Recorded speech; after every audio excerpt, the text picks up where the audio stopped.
Hi there. Welcome to Buckeye Bigfoot. Tonight's story comes to us from a man who makes his living in the woods and who went back up into those woods one evening to get something that he had forgotten. But he ended up finding something else instead, something he never believed in. So grab your snackage, get your drink, and get saddled up. It's time we head down the trail into Sasquatch Valley. Let's go.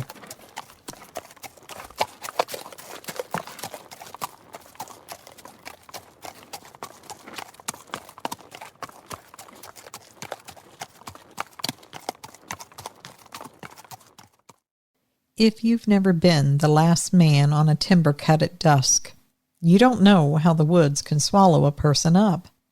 You think you know quiet. You don't. The quiet on a ridge after chainsaws stop is something very different. It's now full of everything that you couldn't hear when the saws were going. Tree limbs swaying in the breeze, tree sap popping, bugs chirping and ticking, and the creek that you forgot that was so close, you can finally hear the water trickle. I learned that lesson in some woods we were cutting in West Virginia several years back. I grew up not far from that particular place, but the woods around there, well, they can be just a few miles long and wide, and yet still feel like another country. I was running saws for a very small outfit, just 6 of us when nobody was sick or locked down in a cab with a busted hydraulic line. Old Vince kept the books and the loader. Ricky ran the skidder. Tommy, Clint, and Rob all did a little of everything. We moved from track to track, thinning here, clearing there, keeping the trucks fed. It wasn't glamorous, but it was honest, and it paid our mortgages. That week we were on a north-facing slope, oak and poplar mostly, with a tangle of mountain laurel that would make a preacher curse. It was the kind of laurel that you can't push through without it taking some blood in payment. You go around it if you can. If you can't, it takes you apart one sleeve at a time. Folks in Richwood and Quinwood tell stories about those woods, and that's not special. All small towns have their stories, and they like to tell them. I'd heard enough growing up around there. Whistles in the dark, tree knocks, a big man made of hair, rocks thrown into a hollow when the fog piles up. My daddy used to shake his head at that stuff and say, "A bear will throw rocks if you just give him hands." I laughed along with him, not sure what he meant, but I noticed that he always got quiet crossing certain old roads. He had superstitions. He said he didn't believe, but he respected, and there was a big difference. This one Monday, we started the cut up there. By Wednesday, a few things had happened that I couldn't set on a shelf in my head and label them. First, a stack of brush we had left on the side of the skid road was scattered out by morning, like someone had tried to make a fence and then lost interest. It wasn't kicked through. It had been pulled and placed. Second, Tommy had his lunch pail go missing out from under the loader deck while we were up on the slope. He said maybe a fox stole it. It could have been. But we found it later with the lid popped off and the bologna out of his sandwich gone. But the chips and his thermos were untouched. Third, there was the smell. You would catch a whiff of something like dead deer every now and then out there. My daddy called it mystery stink, because you didn't want to go look for the source, not if you wanted to keep your appetite that day. But this smell had a wet, nasty edge to it, and it moved. It would be here, then it would be there. The wind would turn, and then it was not there at all, and then it came right back, even closer. Vince said bad weather was coming on Friday, so we pushed hard on Thursday to get the landing stacked high. The saws and the loaders were going nonstop. That last hour, though, the weather, it was already feeling like it changed. And the woods, they got dark sooner. And they were getting a kind of a dark look to them, like they went from looking all friendly to, "Don't try me, mister." We were one drag short of calling it when Ricky came on the radio saying that he'd busted a tire down by the second switchback. He limped the skidder off the road so the trucks could get out in the morning. That meant the last logs we dropped would sit up there overnight. "Leave 'em," Vince said. "We'll grab 'em tomorrow. You boys start coiling up your lines." I had a coil of choker cable and a dull chain in my hand when I remembered I had left my toolbox up on the second landing spur, just where the laurel narrows into a tight throat. I don't baby my tools exactly. They are working tools. But I'm not leaving a set of files and a good hammer out there to get rained on. The toolbox was old and blue, dented and smooth from years of riding in the back of trucks. My name was etched into the paint on the lid. Vince had already shut down the loader. Ricky was over talking to the other guys about how much his new tire was going to cost. Everybody was turned toward the trucks. Dusk was settling into a deep purple on the treetops. "I got to run back up and grab my toolbox," I said, just so they knew where I went. "You want me to go with you?" Vince asked, his eyes narrow. He said it like he was letting me know I should take somebody with me, but I just didn't catch it then.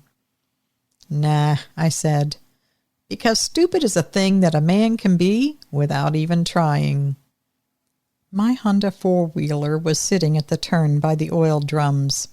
I kicked it to life and eased into the skid trail, tires slipping in fresh-churned clay. The world shrunk fast. 30 yards in, and I had trees shouldered up on me on both sides and laurel tickling my elbows. I kept it slow to keep from throwing mud into the radiator. The trail climbed a short pitch, leveled, then swung left where we'd cut a new turn.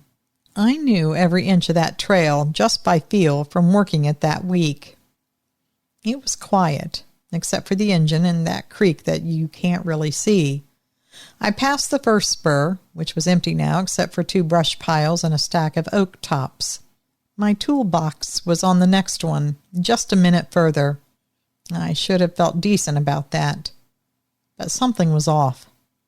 You know, sometimes it's the birds that tells you something's all wrong. You get used to constant bird noise, and when that shuts up, you know it, without knowing it, that that's what you know. Sometimes it's something else. That evening, it was something else. It was all deep purple shadows up there by then, but I had a feeling I was not alone. I couldn't hear it over my four-wheeler, but I knew something was walking in the shadows just out of sight. I can't tell you how I knew. I just did. I knew I didn't want to stop, for a lot of reasons. But my eyes started moving. Left, right, ahead, repeat. The thick laurel made tunnels on both sides. Where the laurel broke, there were trunks as big as your thigh. 25 yards out, maybe 30, a black shape matched me stride for stride in the purple shadows through the hardwoods. I saw it not as a thing at first, but as the absence of shadow that moved along with me. Just a bear, I told myself. I like when an answer is quick and neat. But bears don't usually follow loud four-wheelers. And then I got hit with that stink.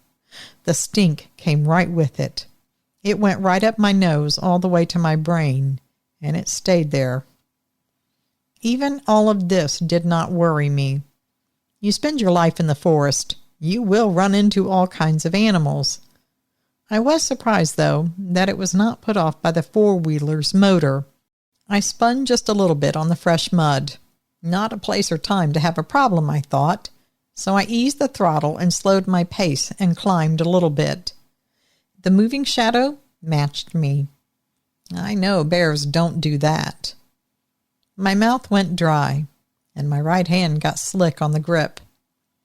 The second spur opened out to a little flat the size of a 2-car garage.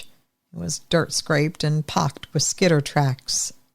My blue toolbox sat right where I had left it, under a poplar stump. All I had to do was grab it, get back down and out of there. I rolled the four-wheeler onto the flat. I looked over where I thought that black shape was, but I didn't see it. Well, maybe I'd lost it or it had lost interest in me. I cut the engine and listened to the sudden absence of it. I really didn't mean to shut it off. It was kind of a reflex. I should have turned it right back on, but I had the thought that if that was a person over there, maybe they would hop on and take off. Plus, I wanted to hear if anything came at me while I was getting the toolbox. I stepped off the machine and walked over to the stump with a lot more boldness than I really had. I grabbed my box by the handle and turned around. Across the way, the laurel bushes moved. I don't mean moving like a hog was going through, making them move in quick shivers where you would see the leaves and branches bounce and then stop. No, this was different. It was a steady swell and movement in the bushes, like something big was pushing its shoulder through higher up in the bushes. I could hear limbs cracking both high and low, so it was something big. I put the box on the front rack and clicked the bungees down quickly, and I never took my eyes off that laurel. The heaving and the movement suddenly stopped, but I was sure it was still right there, right on the other side of those tall and thick laurels. Just a bear, I said to myself again, even though I knew I was lying. I swung a leg over the seat and thumbed the starter. The Honda coughed, caught, then died. What? I thought to myself. I mean, that machine has never died on me like that. Never. It's like a beast in its own right, stubborn and good. My thumb hit the starter again. The motor spun, almost caught, and then nothing. I don't know what makes a man choose stupid. Pride, habit, maybe a fear of being afraid. But I swung off the seat, reached back, and pulled the saw off my rack. I kept my 20-inch saw with me out of laziness. I thought I might sharpen the chain at home. The saw was heavy and familiar in my hands, and my hand found the choke by memory. I primed it, set the brake, and yanked. The pull rope snatched at my shoulder right on the first pull. Come on, I thought. Come on. The second pull, it sputtered. Come on, I said. The third pull, though, she started up. I kept the brake on. I wanted more sound than cutting. I wanted to tell whatever was over there listening I wasn't going to be a piece of easy meat. I didn't know how much damage it would do against a bear, but I would give it all I had with my saw. The laurel shifted again, and this time I saw it. I don't mean I caught a glimpse of it. I mean I saw it. It stepped out into the pale dusk light with nothing but pure confidence and a lot of muscles. It clearly owned those woods, not me. I've thought about how to say all of this and not sound crazy, so I'll just say it plain. It walked on two legs. It was bigger than any man I've ever worked beside or seen in my entire life, for that matter. It was taller by a head and a half. Shoulders like a tractor hood. Hair, not fur, but thick and hanging, matted in places, and it looked braided up by briars and others, and it was wet up to the knees. The arms were long enough. The hands fell below mid-thigh. In the last of the light, its eyes weren't red like a devil, like other people say. It wasn't shining or reflecting like a raccoon's. No, those were deep black holes, catching what little light there still was around it. And they were deep. The way a coal seam looks deep when you hold up a lantern to it. Kind of glints just a little bit, but you know it's running deep. All of that, and that terrible smell waving around in front of it. I knew what it was. The saw I was holding told a really good lie for me. It said, "Listen here, Buster, I'm in charge." I didn't move, and it didn't move. We were breathing the same air and waiting to see what the other one would do. Then I saw it lower its head slightly, like it was trying to see under something behind me. Then it set one foot right out into the open. The foot wasn't flat on the ground yet, when the laurel behind it trembled, as if another one was right behind it. I took a half step back without meaning to. The saw in my hand buzzed like an angry hornet's nest. The creature, the Bigfoot, no other word really fits, rolled a sound up out of its chest. It started low and got lower, but grew louder at the same time, loud enough I could hear it over my saw. That growl wasn't for an argument with me. It was telling me something. It was commanding. "All right," I said, though I knew it couldn't hear me over that saw. "All right." I popped the brake and bumped the chain into the dirt for a second, because holding a hot saw steady is harder when you have fear in your wrists. The blade clattered and bit, and the creature's eyes flicked to it, then right back to me. It didn't flinch from the sound like a deer would. It didn't rear up like a bear that wants to get big. It stood there like it had staked its claim and was daring me. I knew this wasn't a fight I was going to win, especially if it wasn't alone, not even with a chainsaw. I held the saw top handle in one hand and reached over the four-wheeler, mumbled a quick prayer, and thumbed the ignition again. And to my surprise, it fired right up. You know, I'm still not sure of the exact logistics of how I did what I did, but I somehow did it. I kept the saw in one hand running, just in case, and I started turning the head of my four-wheeler to the left to turn it around, walking with it, keeping my eyes on the creature the whole time. Now, normally, to turn that four-wheeler, I need both hands to do that. They're not so easy to turn when they have no speed to them. But somehow I did it with one, and I kept my eye on that creature, and it was keeping its eye on me. I quickly cut the saw, put it on the rack right behind my box, and hoped it would stay there. I hopped on that four-wheeler, and just as I did, the second one I thought was there proved itself and stepped out from the laurels. I didn't think then. I just started rolling, and as I did, I saw the first creature take 2 steps towards me. It was striding forward with a purpose. I just looked forward and started to accelerate, and I felt something hit the four-wheeler. I looked back, and a sapling had whiplashed the back rack, ringing it like a tuning fork. I looked back again, and the second one had a sapling, and it was using it like a sweeping club, sweeping back and forth behind the four-wheeler as I went forward. It had caught just the last of the back rack. I gunned the throttle a little more, and the four-wheeler leapt forward. The rear end slid toward the edge. Dirt kicked up. I righted it by reflex, the way hours on a machine kind of becomes part of your bones. I didn't look back anymore. The trail pinched to the left at that new cut and gave me 20 yards of laurel corridor that was grabbing at my handlebars and my shins all the way. Then I saw and heard it. The bigger creature, the first one, it was keeping pace just off to my right. For a distance, maybe 50 yards more, the other one was on my left. Then I saw it suddenly peel off and disappear. I never did know what its purpose or intent was. But things were coming at me now, and they were coming behind me as well. Things bounced off me and the four-wheeler.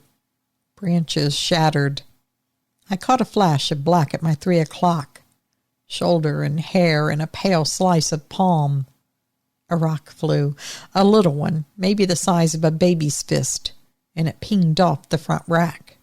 It sounded like someone hit it with a hammer. I laid forward over the bars, elbows in, and put on all the speed I dared. At the first switchback, the trail turned down and to the right. I braked, swung, and almost put the front tires into the soft bank where Ricky had rutted it out earlier.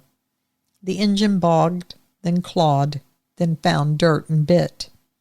Something hit a tree downhill of me with the sound of heavy mass. The tree shuddered and dropped a curtain of leaves and some sawdust from where Tommy had trimmed it earlier in the day. I don't know how to defend yourself against something you shouldn't even be seeing. I didn't have a gun. I had a saw and the dumb luck of a running motor. That's all. The second switchback pointed more downward toward the creek. The trail there is slick, and it's clay over stone, and you learn you better not fight it. You let the machine slide the way it wants, and you guide the slide. I did that, and through the laurel I saw it again, though not as clear, but clear enough to put the picture in my head for the rest of my life. It was trying to cut the corner.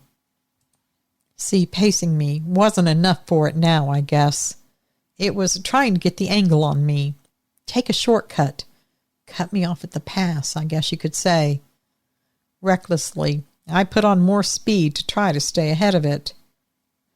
It took 3 long strides through timber that any other man would have had to weave through about 6 strides just to get through. I kept looking over at it, trying to figure out where we would vector.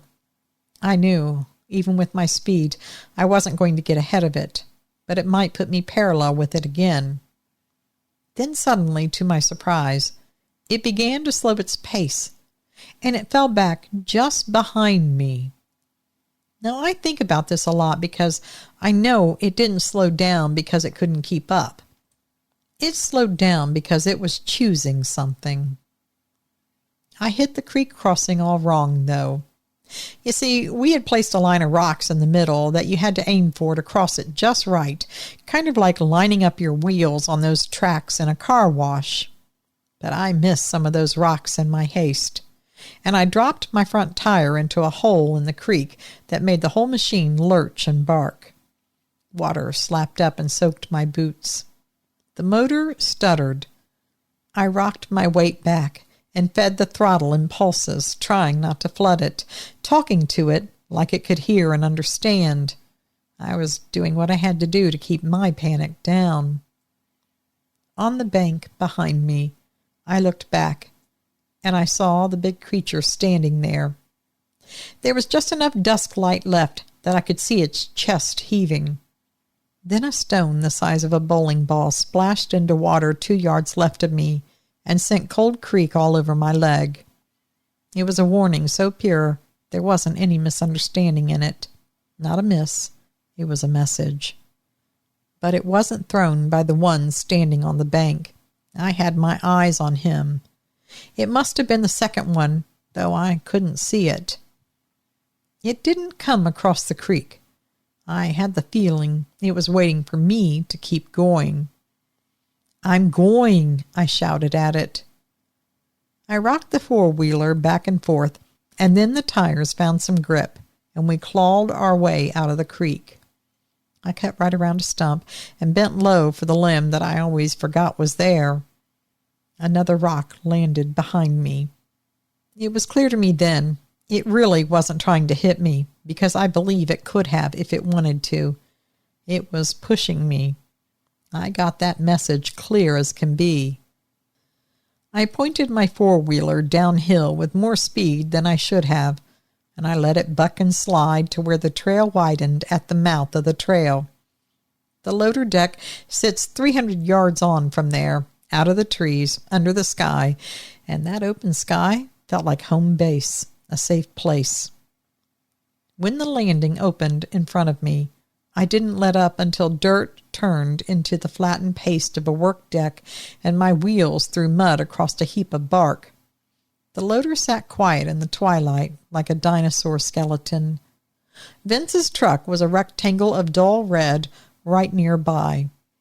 I rolled out into the open, cut the engine, and let silence come back in slowly. For a second, I couldn't move. You don't know how much of your will is in your hands until they stop obeying you. I pried my fingers off the grips, and swung a leg over and almost fell when my boot hit the ground. Then I quickly turned toward the trail that I had just come out of. There it was, not out in the open, but at the edge, where the shadows kept it mostly hidden. But I saw it. It stood one step inside the tree line. It was still close enough that I could see it wasn't breathing very hard now. I could see the lift and the fall of its chest, like bellows being worked real slow. My mind had room again to notice small things. The hair on its shoulders were lighter on top, as if they had been sun-bleached a few shades lighter. Its hands flexed once, like they were remembering something. It tilted its head as it looked at me, not by much, but enough that I noticed. I took a small step back without planning to. It didn't follow, though. It still did not come out. It lifted one arm, not very high, but it pushed the laurel nearest it as if to say, "Here, this is the edge. This is my boundary." Then it looked past me, over me, to the trucks, to the deck, to the places where men and the machines make their marks. It looked and shook its head. Then it stepped back into the trees where the woods swallowed it whole. "Boy," I heard Vince say behind me, making me jump right out of my skin. He was walking up to me.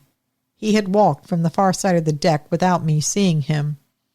"Boy, you done look like you seen a ghost." I turned toward him. My mouth moved before the words found their rightful place. "There's something up there in that laurel." That's all I could manage. My voice didn't even sound like mine. Then I said, "Been pacing me. It was throwing rocks." Vince's eyes, the same ones that had gone narrow when he asked me if I wanted company earlier, didn't change a bit. He looked down the trail, then up the hill, and then he leaned over and spit into the dirt. "Well, I told you once," he said without a smile. "These woods ain't empty." And he did tell me that. Long ago. Ricky wandered over then, saw my face, and he got real serious real fast. "Did you see a bear?" he asked, like he wanted that answer to be true. "No," I said. I didn't have another word for it that I was willing to use with these men, not yet anyway. These were my co-workers and friends, so I just shook my head. Ricky wandered off, and Vince waited a second, and then he asked quietly, "Prints? You see any prints?" I really hadn't looked for any signs. I just shook my head no.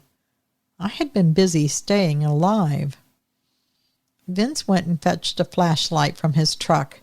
We have one of those big square ones with the handle on it, and he aimed it at the edge where I said I had seen it standing. We walked over to within a few feet of the tree line, but we did not go in. He played the light low across the leaves like he was rolling it across the surface of a pond, trying not to break the water. 3 feet back from the lip of the deck, in the damp where the shade sits and keeps things nice and moist, was a shape. It wasn't crisp. It wasn't a casting clay type of print that you could go put in the Bigfoot Museum. But there was a shape that said heel, mid, fore, and it was wide. Toes not perfectly lined up, not like a man's foot. They were more splayed, like a thing that has never worn a shoe. 12 inches? 13? I can't tell you. I know what size my boots are, and this was way more. We didn't stand there long. You don't get brave just because you say you can measure something and you think you know what it is. We weren't brave at all. Just before we turned to go, the light caught on a wad of hair snagged on a broken laurel stem about 4 feet up from the ground. Vince did not touch it. He kept the light on the hair strands, his face saying more than his mouth ever would. "Yeah, We'll talk about this tomorrow, he said. And that was Vince being kind. Then he said, let's go. Let's not feed this thing tonight. Come on, boys, let's get going. We loaded up quietly, no banging. We didn't slam doors, and we drove out slow. Not because we were scared, but we had found some kind of quiet respect for the woods that we were cutting in that night. It's complicated to explain, and I can't swear that's how the other guys felt, but that's how I felt anyway. I didn't sleep much. My wife asked me why I kept tossing all night. I told her a skidder had a tire off, and that costs a lot of money, and money does what it does to a man's thoughts late at night. Well, that was true enough that it passed inspection.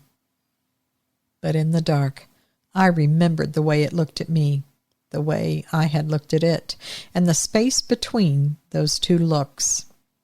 It wasn't hate. It wasn't hunting. It was a boundary set by something that knows boundaries better than we do because it has fewer of them. And we had crossed those boundaries. The next morning, the mist lay in those woods the way it does when a front is out west and it's coming in. We parked the trucks and walked out onto the deck. Dew made every footprint crisp. There were more of them at the edge, a line that paralleled the trail.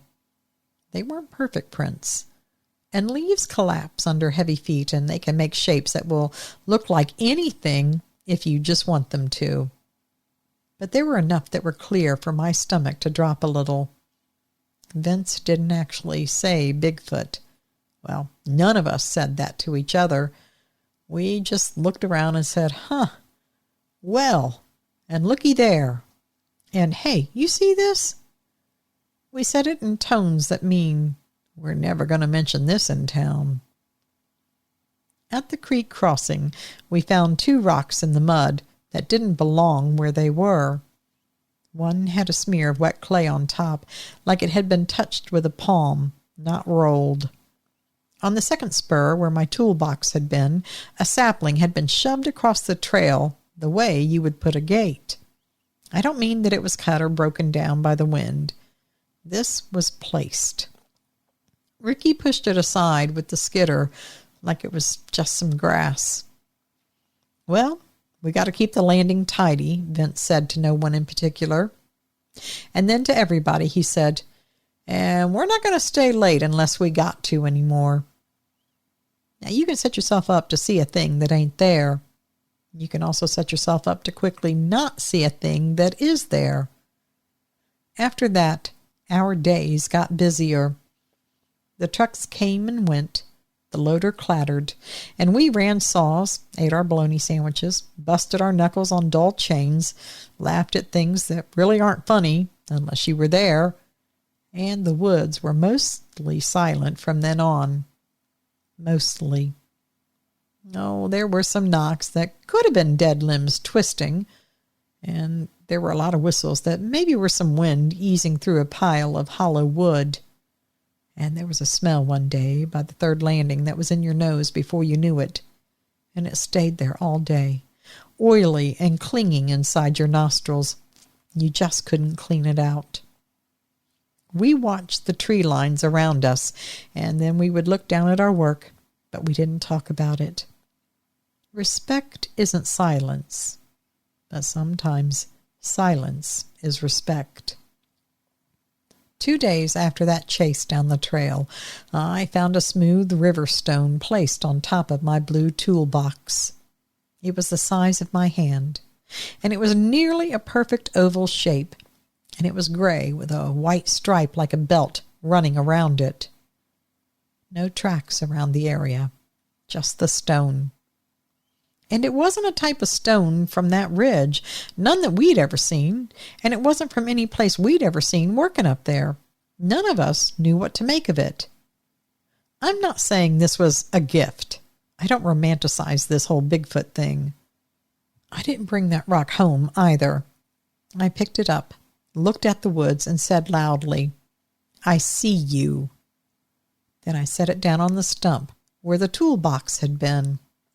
It's probably out there under a pile of leaves now, or it's been washed off in a heavy rain and wandered downhill the way things do when you stop looking at them. The tire came in for the skidder, and the weather came in with it, hard and short, soaking the deck and making the clay slick and dangerous. We wrapped the track up by Monday afternoon, a day early on account of wanting to be somewhere else. Truck's full, loader down, last chain coiled. Vince looked at me like a man looks at his dog before they get in the truck. It was a look that said, "You coming or what?" I nodded at him. We did not drag our feet getting out of there. I've been back through there, working in that area twice since that happened. The work takes you where the work takes you. I don't ride alone at dusk anymore. Not on a fresh trail. Not out of pride. Not out for a forgotten toolbox. If a young hand says he's left something up on the cut, I don't ask him. I tell him leave it, or I will go up there with him. I still don't like saying Bigfoot. Feels like a word from a TV set that doesn't fit the size of the dark woods out there. I like to say, whatever's in those woods. And I say it with some respect, same as my daddy always crossing certain old roads. I don't believe, and yet I don't disbelieve. But I do remember. I remember it keeping pace with me in the trees, like it was a shadow that had decided to stick to me now. I remember the rock landing not far off my wheel, like a warning shot. I remember it standing at the edge of the landing and marking a line with its hand, without needing words.